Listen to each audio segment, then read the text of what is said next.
Τους του άθω πατέρας και αγγέλους εν σώματι ομολογητάς και οσίους ιεράρχας και... In our fallen state, in our state full of sin, in our state lacking the virtues of patience and perseverance, of kindness and compassion, we always seek the easy way. What is the minimum requirement that we must do in order to please God? Such a man came to Christ in the parable we heard this morning. A man who was familiar with the requirements of the law of Moses, a teacher of the law, and he asked Christ just such a question. What is the least I can do to please God? Christ answered him, do you know the commandments? And he says, yes, you should love the God, your Lord God, with all your strength, with all your heart, with all your mind, and your neighbor as yourself. The man seeking to justify himself asked who is his neighbor. And what Christ did at this moment is he created a paradox. He took the enemy of the Jews, the Samaritans, and he told a parable to demonstrate to this man that the circle he drew, the minimum requirement of who was a neighbor had to be expanded. It would be the equivalent of Christ coming to us today and saying the parable of the good terrorist. The good terrorist. The moral equivalent. To say we must expand our notion of what is required of us as Christians beyond thinking of the minimum. When we're sick, we go to a doctor and we ask the doctor, what pill can you give me to make me well? If he tells us that we must change our life, we must change our habits, we must change the way we eat, we must change everything which led up to that illness. The myriad of decisions along the way we chose to satisfy the desires, the passions of our flesh, which led finally to our illness. We don't want to do the hard work because we lack the virtues. We lack the virtue of patience, and we lack the energy to do good.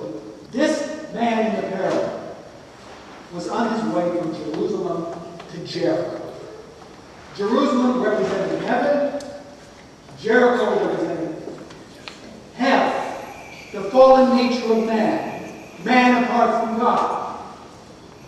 And he was attacked by robbers and stripped naked and left for half dead.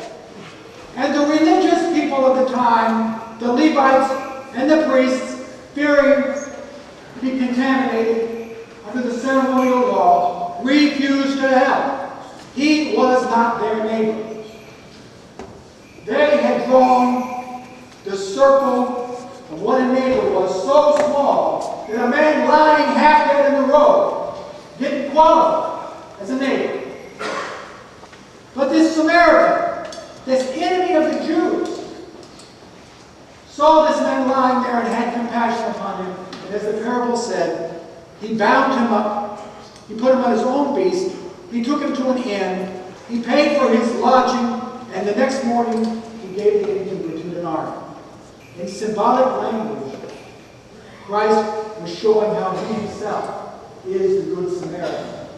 He is our enemy who is coming to the world to save us,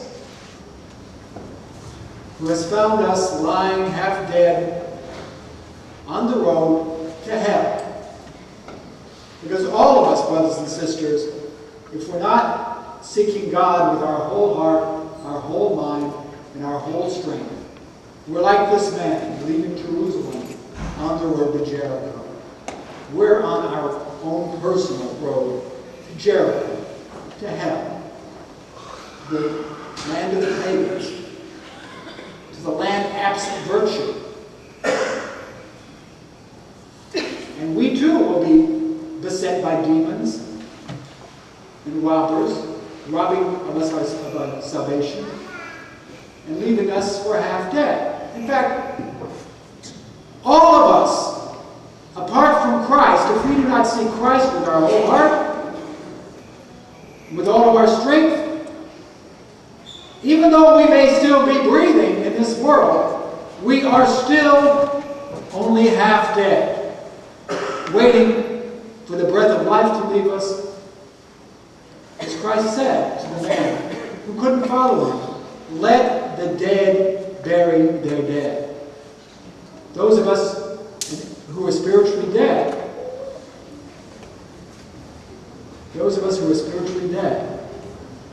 have Christ as the Good Samaritan. He's come into our lives. He's offered us the inn, the church. And He's promised us, just as this man will come back and repay us for our own roles as Samaritans, doing good to others, that whatever we give in this life, to follow His example, in the end, when He returns, we will be repaid. Who is my neighbor? According to this parable, my neighbor is anyone who comes into my path with great need,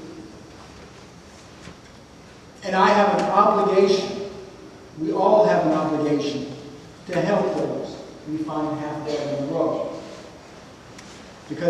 But by the grace of God, we will be lying and half dead on the road. If we see ourselves in the same spiritual state as this man in the parable was physically suffering and naked, then it will transform our hearts. We will desire to attain to the virtues of Christ, of patience and compassion and understanding and long-suffering. We will aspire to the good things. We will seek that treasure which is in heaven, as Christ has said. And in the end, we will be made alive. As Christ has said in the parable of the prodigal son, he is dead and now he is alive. Let us not think, as the Levite and the priest, that merely by following a series of laws, of religious observances, of doing the minimum which is required, of coming to church and saying a few prayers at night, that has somehow made us worthy of salvation. If we cannot, in the end,